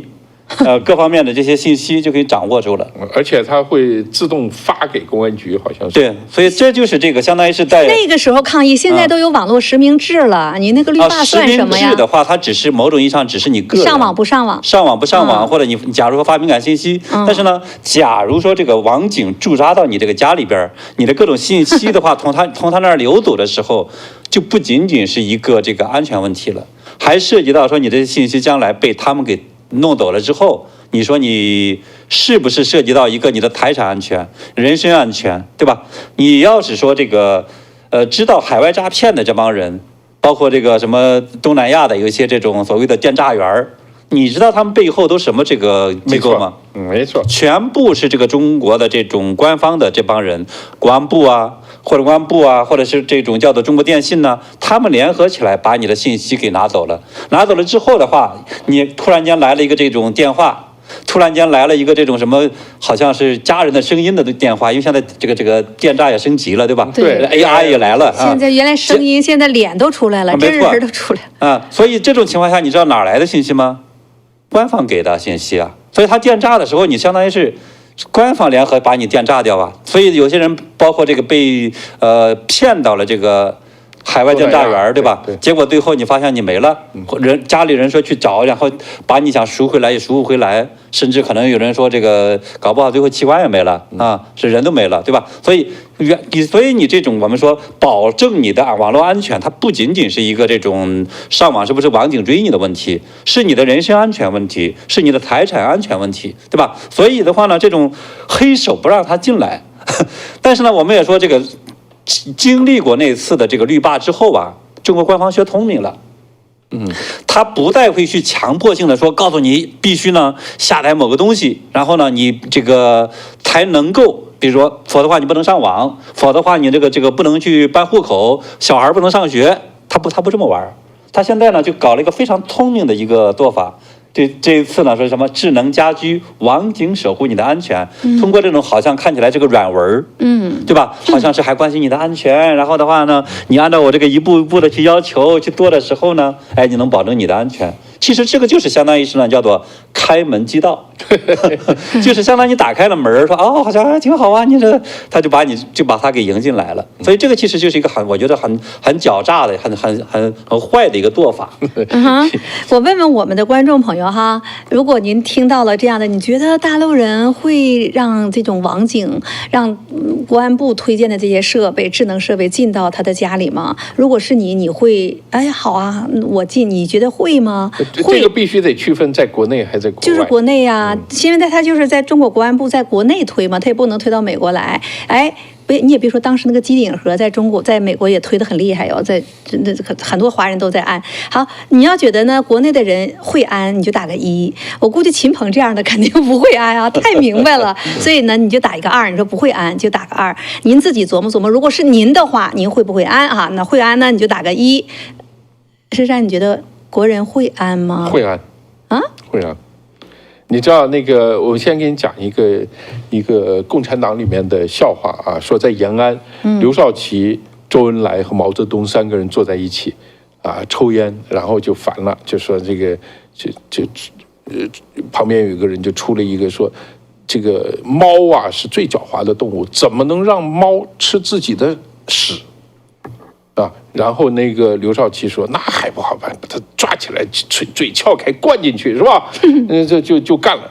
那周恩来说不，可以那个，用那个蜂蜜或者是什么搅在屎里面让他吃，这个都不 work。毛泽东就说：这个是容易啊，这个把辣椒涂在他的屁股上，他自己就拼命的去舔去了。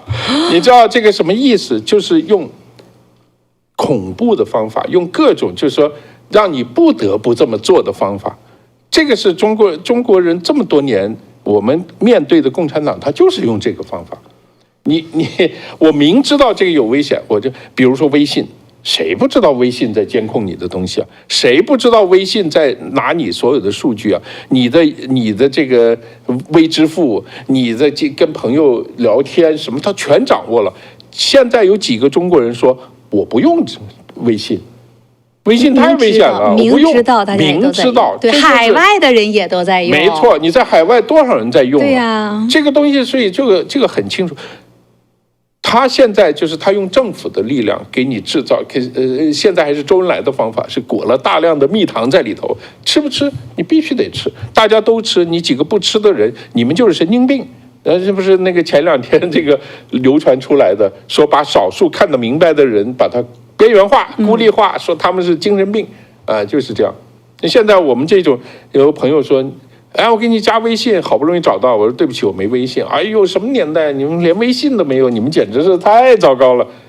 不理解啊，对不理解。这个在中国有一定程度，我跟你讲，它这个智能家居，我们看到的只是，我们以为它是干什么的哈，它以后会加上很多功能的。我给你举个例子，在你床上加上这个东西。加上东西以后，你心跳、你的心跳、你的血压，它都可以讲。然后我告诉你，这个很安全。你有什么疾病，我早期就告诉你了。哎呦，一听好有用啊！对呀，尤其是家里面老人呢，你想是不是啊？你说高血压、心脏病啊，或者怎么，那我这个我当然要啊。这个安全呢，这不是毛泽东的辣椒就来了吗？这个东西，我跟你讲，就是到了最后，你说我不要。你不要，你怕死，你怕死，你就，他有很多类似的方法。你要中国人难道不聪明？中国人全世界最狡猾的民族，对不对？但是我们看到那个照片的时候，我真是感慨啊！就是一个大白字前面，后面一堆老百姓就是跟着，就是排着队走。哎呦，我的天！我跟你讲，中国人最聪明，但是中国共产党恰恰是对付脑袋最灵的这个群体的一个这么样一个组织，用恐惧的方式，各种方式已经驯服了啊！没错，他一定是有他的办法。你说会不会装？我告诉你，只要共产党他把这个辣椒把这个蜜糖裹在里面，我说大量的人会去吃的。对，而且他也一定会在这些设备里边埋各种后门。对，你比如说你的这个叫做网络监视器，你肯定高兴对吧？说哎，我在这儿打开手机，我能看到我家里边的这个1号这个摄像头，看到我们家的猫有没有破坏？对，现在不都已经是这样了？没错呀，但是呢。他那个后门他就拿走了，对，所以呢，当你这个回家之后，或者你那边发生了什么事情，他也看得清清楚楚。然后呢，当然你在装一些其他的这个家居智能设备，他那些东西回头这个也能够被他接管，因为他本身的话是可以去控制和要求中国的这些网络设备商。对，这些智能家居设备这种生产商，他把他的后门留给这个政府的，它是有一些频段是必须的，没错，它是要求，它是必须留一些后门在里头的。所以你说这叫不怕贼偷，就怕贼惦记着。中国政府它的这个永远的话，就是脑袋里边想着2件事：第一是如何控制你，第二是如何把你的钱想方设法给掏走。现在中国共产党啊，有点急眼了。他们现在搞那个电诈园区啊，因为这背后都有安全部门的国安部嘛，对，这在后面做，这个远远没有北朝鲜的那批人做的地道。北朝鲜那帮的黑客啊，他们做的方法就比中共的这个要想得更长远。为什么？他知道了你的这个银行账户以后，他每个月只偷2块钱，你根本就不留意2块钱，哎呀，管他算了，无所谓。但是他偷大量的，他每天他就几百万上千万的就进去了，这样呢也没有人那个说什么，他就可以长远的去做这个事。现在中共的那些在后面的那些电诈园区，每次都让你倾家荡产，那么大家都警惕啊，我这个东南亚不能去了是吧？然后我们这个所有电话也不能去，他是等于是自己把自己的这条路全部都给断了，然后就是做不到这个事情。现在我觉得他们是有点急眼了。这中国人已经发展到这是典型的叫漠视心态。对，他就现在他知道的话，他如果不抓紧的话，这条路就把自己都堵死了。共产党不知道哪一天垮掉了。没错。所以的话呢，他们现在在拼命的再去最后的搜刮。现在我觉得就是这种非常典型的一个漠视。这已经不是一个钱的问题了。刚才卢英这位朋友就说，当然不想要，可以有选择吗？现在国安部还没有说给你抹辣椒，现在呢，他只是说为了你的安全，推荐你使用安全的，国安部给你推荐这些设备，现在还是给你掺着蜜糖啊，就骗着你再去用。你现在还可以，但是未来怎么样就不清楚了。现在的事情是这样的，现在这个未来的这个互联网发展方向啊，就 Web 3.0以后，它是万物互联，也就叫物联网了，不叫互联网。对，物联网的意思就是你们家的冰箱、这个电视机，什么东西都跟你的手机全部连在一起，你可以操控，而且呢有 AI 在帮你主持。啊，有 AI， 甚至你以后就娶一个机器人的老婆在家里面，他就帮你弄了啊。这个弄，就所有的东西全部都连在一起，你绝对会非常非常的方便。你上班的时候，家里面就开始这个机器人给你打扫房间，给你做饭，就那全弄好。智能家庭、智能城市啊，早就有这样的一个科学幻想和设计都已经在。而且这个它是这个在网上，你除了实体空间，还有虚拟空间，因为我们的娱乐和我们的精神是寄托在虚拟空间上面的，所以它那个也有大量的这个交易啊，这个虚拟货币啊，用这个去在虚拟空间交易，我们会获得虚拟空间的这个享受。你会听音乐，其实就是一种虚拟空间的一种享受啊。然后它所有的都在里面，所以万物互联是互联网要发展下去，它是一个趋势。所以共产党就是其实看到了，知道这个未来的趋势，他率先就给你安排好了，把这些东西全部放到这些东西里面去做进去。所以这个东西做进去以后，你是方便了啊，但是呢，你也就是这个，就以后带的就不是一个灵魂的监狱到处走，你就是带了一副灵魂的锁链镣铐，全世界到处走了。那就非常厉害。以前在这个节目当中，你给我们很放伟，咱们都讲过这个动物农庄嘛，对吧？1984嘛，啊，那都讲过。现在呢，我刚才就在想这个。对吧？你这中国人，外面的摄像头给你那么多摄像头盯着你，现在你这些东西等于进到你家里头了，就要盯着你。这个我们一直说那个奥威尔很牛是吧？奥威尔除了《动物农庄》写了，大家都看到已经发生了，他还写了一本书叫《1984》嘛。1984就是最关键那句话就是。老大哥，Big Brother watching you，就是这个老大哥在看着你的。他凭什么看？那本书啊，我们当时看的时候也是非常震惊的。他的书说每个人都有个电视嘛，你那个电视呢，除了你能看到电视，电视也能看到你，所以后面都是老大哥在看着你。对，所以你在家里面写什么干什么事，他都看见。所以他要干坏事的时候，就跑到厕所里去啊，他还躲到那个电视的一个看不到的那个角落里，可以干点坏事。什么？而且他那个1984呢，它是实现是在城市里面的某一个区域，出了那个区域还不行啊，贫民区里它还可以是一个外面了这个一个另外的一个世界啊。现在中国共产党不是，中国共产党已经突破了奥威尔的想象，现在是就是绝无死角。你家里面，你以为是厕所你就躲了，那还有个智能马桶呢。对呀，你想想，真的这个智能马桶啊，你以为乡村，你以为这其他地方没有了，它还有卫星呢，还有各种各样，随时随地就盯着你。所以这在中国绝对是老大哥在盯着你，这个是从中共，从17大、18大就提出来的，叫做治理能力现代化。中国政府的政府治理能力现代化，当时我就这个问题，我就问国内的一些朋友，他说就是每个人给你带个电子镣铐，就是政府治理能力的现代化，说的就是这个。当时是从这个叫做 Smart City 开始干。就是说，这个叫智能城市、智慧城市，智慧城市的标志就是到处都是摄像头。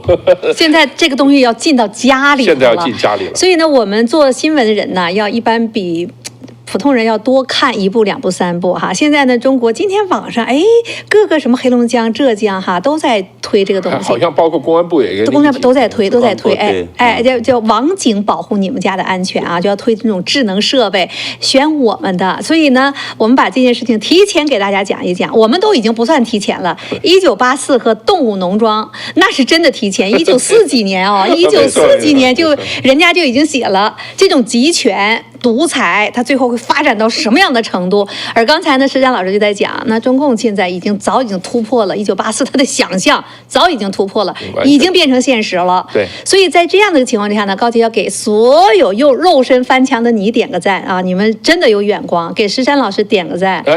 你那个时候能跑到香港，然后97年再从香港跑出来，一路就不愿意被中共控制着。对，所以你就是中共最不喜欢那会儿的人啊！没错，我就是这个精神病。对他们来讲就是精神病，一定要把你异化掉的。所以呢，多看看我们的节目啊，像秦鹏先生，这都是圈子里的人，大家都已经跑出来了，怎么办？很多事情其实多看看，多了解了解，你比别人知道的多，因为你资讯多，对吧？我们下面有2个，有这个1984的中文版的有声读物1984就在下边，然后动物农庄有中文版的有声书哈，这里边还有方伟的配音哦，听听能不能听出方伟是扮演的哪个角色哈？看看方伟是扮演老大哥还是扮演警察特务，对吧？真理部部长。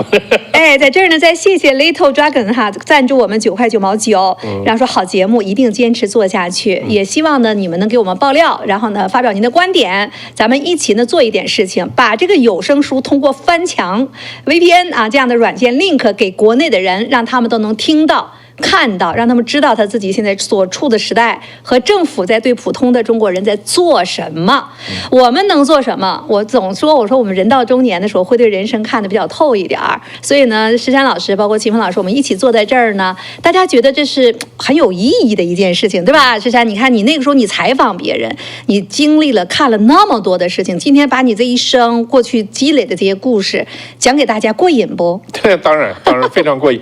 我回过头还要讲那个1984，给我最震撼的一段，就是到最后他被抓到监狱里面去了，这个主角被抓到监狱里面去，那个训练他的人就问他，也没有什么机密可言的，只是问他一句话：2+2等于几？他说等于4，就打。你再问2+2等于几？4，打，就是折磨。我没有说什么，我只是问你。对，然后最后他得出一结论，他问你说2+2等于几啊？那人说等于5。好，2+2等于5，打了。洗脑成功，放了，就是出去可以继续干活了。这就是这个1984最后的结局的这个地方。所以他那1984的目的是什么？就是所有人要做他的奴隶，不是你的肉身是奴隶，是你的灵魂要做他的奴隶。这个是太重要，太重要。所以我们当年看到了这个书，就是灵魂的一个大震撼，那你不赶快跑啊？你还留那儿，你赶快跑啊！启蒙哈，所以呢，在这儿呢也推荐给我们的观众和朋友们哈，一个是呢神盾的 VPN 有安全啊，这个绝对安全。刚才这位朋友说神盾贵，我刚才跟你讲了贵的原因了，便宜他就用国内的伺服器，那就有安全的问题。那么想躲开国内，就是所有中共能够够得到的这样的一些地方的话，你就要全部用海外的光纤，那这个成本它就是要高一点。但即使这样，84块钱，在我们这里还有10%的折扣，所以就不算贵，我们还能帮上5个人。所以呢，不仅是你自己啊，如果有那种和我们愿意同行的朋友，多买几个。送给我们再送给中国大陆的朋友，好不好？把这个节目传播进去，多听一听，多看一看。刚才卢英那位朋友很喜欢你，我记得你说如果你们家孩子被欺负成那个样子，你早拎着枪拎着棒子就干上去了，对吧？说你怎么能不被保护呢？他们就在问，我们生活在那个地方，我怎么能不被老大哥保护呢？你们有什么好的建议没有？那我就肉身翻墙啊！那翻不了咋办呢？那真的是。翻不了的话，我叫做非暴力不合作嘛。就是说很多问题的话，你要去看明白他们在做什么。就是他也在洗脑，他也在不断的去给你灌输，对吧？什么中央电视台呀，或者报纸、电视啊、网络呀，在传播很多信息。你这个时候的话，你看的时候，我觉得这最起码你在国内你就会看的说，哦，又在撒谎了。哎，你看这个事儿的话，它到底怎么回事，对吧？当他鼓吹什么的时候啊，中国这个股市，然后中国房地产要出什么政策的时候，你知道哦，他又想干什么干什么。我觉得至少这一点的话，当你能够看明白之后的话，你就知道你不会掉到他那个陷阱里。你已经摆脱了一半啊，没错。我觉得这个其实也更重要一点。所以呢，在这里呢，我们不是说想赚什么钱，恰恰相反，咱们一起呢去做一件有意义的事情。在国内的朋友，如果你已经听到看到的话，你给我们一些你的信箱，或者是联系给我们，好吗？我们有爆料信箱，你呢可以联系我们。如果有听众愿意赞助的话，我们拿到 VPN 的 link 呢，账号我们会给你，这样的话你可以安全的去翻墙。我们也呼吁呢，我们的观众朋友们来去赞助哈，国内的朋友84块钱再打个10%的，那也就是70多块钱哈，能帮助5个人，啊，一个账号5个人可以同时用的。一顿饭。在美国真是一顿饭，哎，咱做一些有意义的事情啊。然后呢，卢英你在国内的更要保护自己，别被他们把我们的思想和灵魂眼睛全部都给洗掉了，这才太可怕了。人活一辈子这么简单，被他们洗成这个样子，灌输的全是谎言。刚才你讲到人工智能的这个哈，你不看到了一个消息吗？因为现在呢，2025年叫做世界机器人大会，正在中国举行，在北京。然后结果呢，就爆出来一条新闻。这个新闻呢，就是现在在叫做新加坡南洋理工博士张奇峰率领的团队正在研发全球首个叫做代孕机器人，凭借内置的人工子宫，然后机械人的妈妈可以模拟真人实现受孕和孕育，然后呢也要经过10月怀胎，然后呢就可以生产了，而且呢价格不超过10万人民币，估计1年内可能正式问世。哇天！所以呢这件事情呢，今天哗就整个什么香港的、台湾的哈，这媒体全都在报。那本来这件事情你中国或者是怎么着又领先了，哎，转眼1个小时之内，国内咵把这个全都删掉了，查不着了，在国内看不到这个消息了。本来呢，你下面还看到之前网友的哈，就说哎，10万块钱可以消费得起啊，我可以试一试。有的女生说，哎，我正好想要老二，生产太辛苦了啊，10万块钱我可以负担。结果真的，我看到留言真的是这样子，哎，他怎么都给删掉了呢？实际上，当时你是第一个看到这个问题、这个新闻的哈。作为一个新闻人，你看到这个消息的第一反应是什么？我觉得有点too over 啊，就是走过了啊。对，走过了，因为人类要做这种进步啊，其实是需要伦理啊，还有一些道德，还有一些伦理的这个界限要先搞清楚。你知道，在美国，我知道这个像哈佛大学，就我们虽然说它很这个激进啊，很左派，很怎么样，但是美国很多大学里面，他在研究 AI， 同时他有一个叫 AI 伦理的一个研究，他们花了非常多钱去研究这个问题，就是说 AI 会不会突破人类的伦理？如果突破了这个伦理和道德的界限的话，未来会发生什么？对我们这个社会是有建设性呢，还是有破坏性？还是说会整个摧毁这个人类社会呢？当这个问题还没有搞清楚的时候，我们就往前走，其实是很可怕的一件事。就像前2年这个疫情，其实现在大家都知道，就是有人突破了这个界限去做病毒增益研究，而且外国都不让做，就放在中国做，对不对？这也是为什么你能拿到美国的一些资金。没错，美国不允许在美国做，都整到那儿去了。对，因为你还没有这个搞清楚这个背后，就是你这个后面有很多这个可能产生的这个效果啊，这个后果啊，你是不清楚的。如果你不清楚，你就直接去做了，这个后面是会产生很多问题。所以这个当然是第一个，这个是我们从大的方面来讲啊。如果从那个我这个比较好奇的就是，他这个这个机器人是怎么呢？是那种是体外人工受精以后把胚胎放到机器人肚子里呢，还是说干脆就是个机器人老婆了？你就可以，我这个东西实在是这个太那个超过我们的这个想象了，有一点。他有点后边的这个意思，就是说实际上是跟有个类似畸形老婆呀，然后的话呢，你这个不想结婚但又想要孩子呀，然后他就是说是从这儿开始这个孕育，然后呢最后是给你10万块钱，你可能就把这个事儿做成了，这是他的说法，对吧？但是呢，当时第一个呢，我在这个看到这个消息之后呢，我就是跟石山老师讲的一样，我说这个东西啊。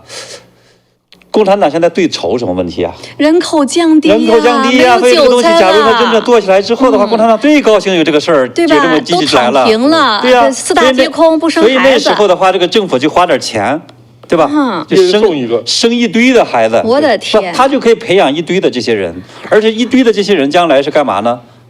全部从小就听党的话呀，对吧？大家就可以从小的这个培养的话，然后呢，最后洗脑成了这个1984这种叫做这个跟那个僵尸军团一样，都不用洗脑了，现在不都开发人机，直接把这个什么信息，把这个思想给他注入到这个大脑当中，我的天，反正对，所以我觉得共产党一定，假如说这个东西真有，他一定会非常高兴的去用这个东西。这个我觉得就是把一套东西 upload 上去他脑袋就行了。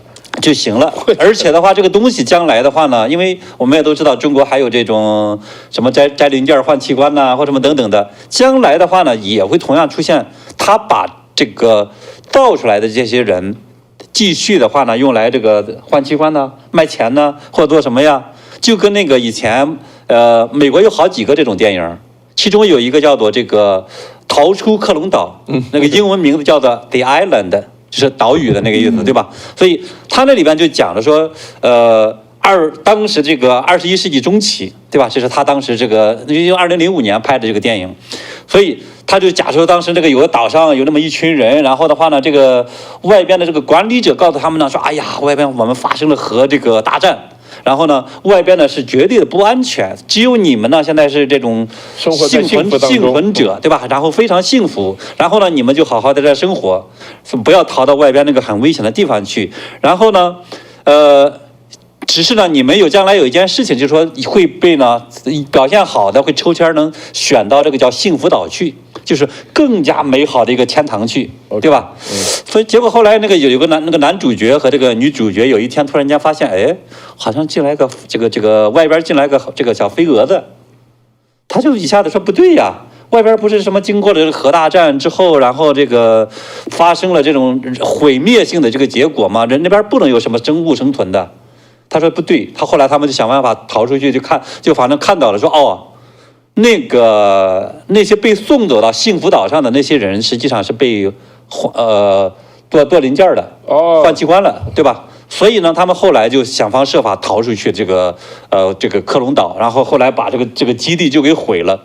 所以你看，我觉得如果这件事儿，我们说这个人工这种代孕呐、人工这个怀孕呐、这种人工子宫等等这个机器人成了之后，中国共产党肯定是这个做的更加的这种糟糕。对吧？因为很多的这个科学技术，你发现在正常国家，大家都觉得是一种科技进步，包括 AI 呀，包括这种我们说这个手机网络呀，对吧？大家是获取信息，然后呢提升你的这种技能，或者打开你的这个眼界的这么一个东西。到了共产党这儿的话，防火墙也来了，1984也来了，然后呢，这个就是进一步的其他很多东西来了，对吧？所以这个我觉得当时是第一个让我想到的，就是说共产党大力的炒作这件事儿，一定是他觉得这个事儿对他来讲是有利的。但是后来我们说他为什么又把这个事儿给删了呢？是因为呢，你要仔细去琢磨，懂一些这种叫做医学常识的人会发现呢。这件事儿的炒作性是非常大的，它是个假的，就是它这里边有很大的一个宣传这种误导性，而且呢，它将来假如说它大力的宣传之后的话，会给共产党带来非常巨大的麻烦，自己的话相当于是掉到了自己挖的这个陷阱坑里头去。咱先分两步说哈，这个人就模拟子宫现在都已经在做了，这个不仅是你是不是机器人的问题，模拟子宫现在已经有动物在模拟子宫里把它就是繁育出来。那模拟人体的这个子宫，去把人繁殖出来，为什么说技术上只是炒作呢？现在技术难道做不到吗？它这里边，因为我以前是做过那叫做这个医疗投资的这个基金的所以呢，我对医疗这个系统来讲的话，我是比较了解的。就是说，你这个东西的话，纯粹从技术上来讲，完成这个，比如说动物实验，但是呢，你最终要完成一个这叫医疗设备。因为这个东西不是个这种普通的这个什么家居智能家居啊，对吧？你要是不是一个扫地机器人，不是扫地机器人，你不需要这种检测，你需要这种大量的这个临床试验、人体试验，经过严格的这个中国就是药监的这样的一个批准的。像美国 FDA 一样，类似它有大量的严格的长期的批准。上市之前，对，是不是呢？这种安全是不是对人类有这种长期的危害等等等等，这个是非常漫长的一个这种时间的投入、金钱的投入、这个人力物力的投入等等的，每一个这个几十年你是干不成的。你知道这个东西的话呢，现在人类完成的。我们知道有这个荷兰有个团队，美国的这个费城有一个团队，就搞这种叫做人工的这种子宫，对吧？在模拟。但他们做的是什么呢？实际上他是讲说要把这个早产儿，对吧？将来呢说通过这种人工子宫的方式给他再保护起来，然后呢能够让他最后正常的活下来，最后正常的分娩，这是他们干的。因为现有的这个人类的技术基本上是20个州以美国的技术，20个州、21个州好像这个以后的这些人，对吧？早产儿是能活下来的。然后呢，得通过比如说这种叫做什么人工护理这种什么箱啊或什么等等这些一大堆的这个设备去做，对吧？然后呢，中国的这个技术更做不到这个，22个州以上的这些早产儿才能活下来，否则的话根本也是活不下来的。他这个技术呢，就想说将来能够把一些这个，比如20个州的，对吧？他就生下来的这孩子，或者20个星期，对吧？或者19个星期的这些孩子能够活下来，这实际上他做的，他不敢克隆。就他不敢说去，好像从胚胎开始，而这个我们说这个南洋理工的这个叫刘奇峰的，他鼓吹的是什么呢？是说这个你没有孩子，你说你这么跟他以这个机器人，然后一块要个孩子，他其实什么意思啊？他的意思是说从胚胎开始的话呢，就最后就直接生下来。你要完成这一步来讲的话，从技术难度来讲，这个。以前2003年的时候，这个36氪，这是中国一个科技网，他们的这个估计这是当时就从海外的什么这些专家们的这个估计说，完成这个技术角度来讲得50年，就从胚胎的这个东西，你要说完成，只是说从这个早产儿的这个保护和这个发育，那个相对这个容易，可能比如说10年技术成熟啊等等的，它有这么一个问题，所以呢，也就是说。他现在的这个宣传本身是个假的，根本就做不到什么1年上市啊，什么等等的全骗人的东西。对，这个有点夸大了。对，但是这件事儿可能性是很大的。他做这个事儿，他是很大的，对呀，他肯定要做。你知道现在中国大陆啊，别说中国大陆，还就是在中国大陆这个事情现在开始流行起来了。这些有钱人，真的不结婚，特别有一些女孩子，她就觉得找不着特别优秀的男生啊，然后呢，怎么办呢？不结婚，家里有财产就都给这个女孩子，然后呢，她怎么办？到外面选精子，然后呢，在海外受孕，甚至是代孕。没有，他这个不一样。我觉得你这个东西不要把人的代孕和这个人工子宫的机器代孕这是两概念。所以人的代孕的话，就现代科学，我们很多人会觉得现代科学太了不起了，对吧？什么 AI 呀，什么等等东西全有了。但是呢，你发现的话 ，AI 也好，或者包括人工的这些东西也好，它比起这个人本身来讲，它很多地方很低能。你比如说那个人的大脑来讲的话，你这个存储的这个信息，超过了这个可能一个房子的这么大的一个机器，对吧？这种如果是个电脑，你这个容量比它整个这个容量都大。你这个搞一个这种小型发电厂的话，你运行这么一个庞大的一个 AI 机器，才能够达到人脑的这个运行的这个能力。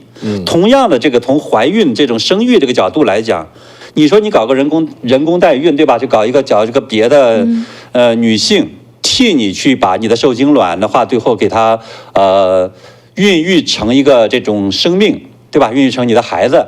哎，这个其实你看起来好像10月怀胎就行了，对吧？但是呢，如果你要从0到开始的话，到这个最后机器生出来，那个难度可大得多了。所以就是模拟子宫的整个的这个环境，包括它哪怕你在这里边真的是给它10月怀胎生产出来这个生命，到底能不能生产出来，是个什么样的生命，还是在很难的一个过程。你讲的没错，完全现在是个未知数。可是现在没人在做。可是我就想问一个问题，他们会不会做？他们是不是正在做？他想做，对吧？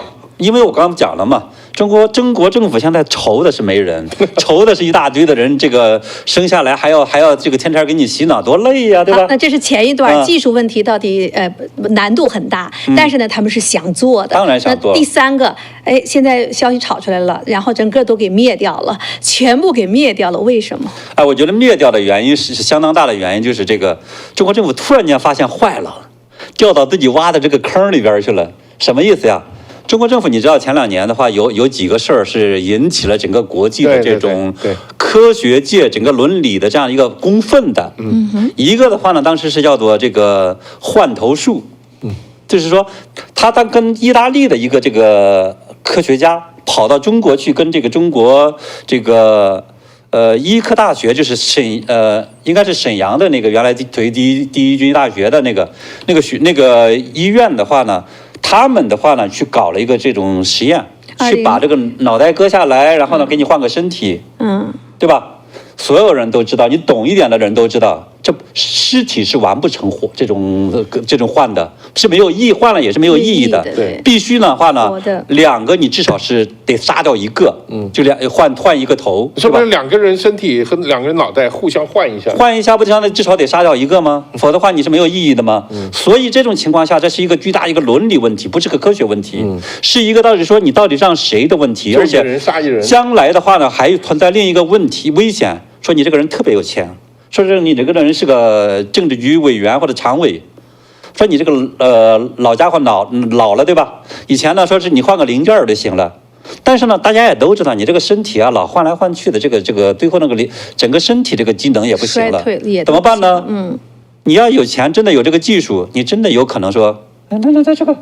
我为人民服务，为人民服务，我这个更好的为人民服务怎么办呢？那我得把这个换个年轻的身体，真能干出来的。所以国外不是某种意义上不是不知道这个方式的话能给人生命或者带来多大的好处，而是不敢做，涉及到一个这种科技伦理问题。所以的话呢，不让做。结果呢，中国这个2017年、2018年当时是吵得沸沸扬扬，结果后来被整个这个美国的一些科学家呀，还有整个世界很多科学家就该批评说。你这个是完全是一个这种邪恶的一个宣传和一个这种非常这种非人类的这样的一个这种科学实验，是一个非常恐怖的一个东西。后来他不敢动了。后来还有一个基因剪辑，对吧？基因剪辑也是闹的是沸沸扬扬的。了，因为这件事情。那个肯定是贺建奎。对，那个基因剪辑问题，那个肯定是中国政府批的一个科研基金。对，就是做完了以后，一看这个又把他抓起来，说他私自做，给他判了一个刑。但是这个人判刑啊，一点的根本就没坐监狱。后来好像去了香港，还给香港什么大学给聘过去。对，还拿到香港精英身份。对。他就是因为这个，当时中国政府他们是希望这个方式的话，将来也能够，比如说这个科技上领先呀，或者能够做一些什么事儿啦。结果的话，没想到后来整个国际上也是反应那么大，对吧？双胞胎都在这个批评，对吧？因为你涉及到造人的时候，假如你用技术去造人，就涉及到很多问题，比如说这个人到底说将来说有缺陷怎么办？你什么都不知道，你不能杀了他呀！你杀掉他就属于这个杀。他是不是有公民权？对呀，他有没有人权？没错。他的那个是不是受宪法保护？他的这个他有生殖权利吗？他可以告吗？他的这个作为一个这个还是就是说在法律上在伦理上，还有更重要的是在这个技术本身的问题。你怎么知道他不会出问题呢？问题就是啊。对，如果造出来是个疯子呢？如果你造一大堆疯子出来，或者是就像那个僵尸的那种情况，他到某一个时间突然集体都出问题了，你是救他们呢？你是用建这个医院每个人抢救，还是说干脆就拿枪扫了拉倒了？对呀，而且将来你把一个人的基因改变了之后，这个人在跟其他的人这种有这种关系，对吧？或者在是不是像最终来讲的话，有可能污染整个人类的基因呢？对，就是这里边其实你要去细想的话，它不就这里边从生命的角度来讲，从这个社会的安全角度各方面来讲，都是一些非常大的一些麻烦，甚至是巨大的一些危险。所以呢，中国政府它为什么敢干，是因为它没有生命的概念。对。但是呢，你这么一做出来的话，就会发现呢，国际上反对你。所以你这个就是这次这个刘奇峰，这所谓的南洋理工大学的新加坡南洋理工大学的这个人，你知道他以前是干嘛的吗？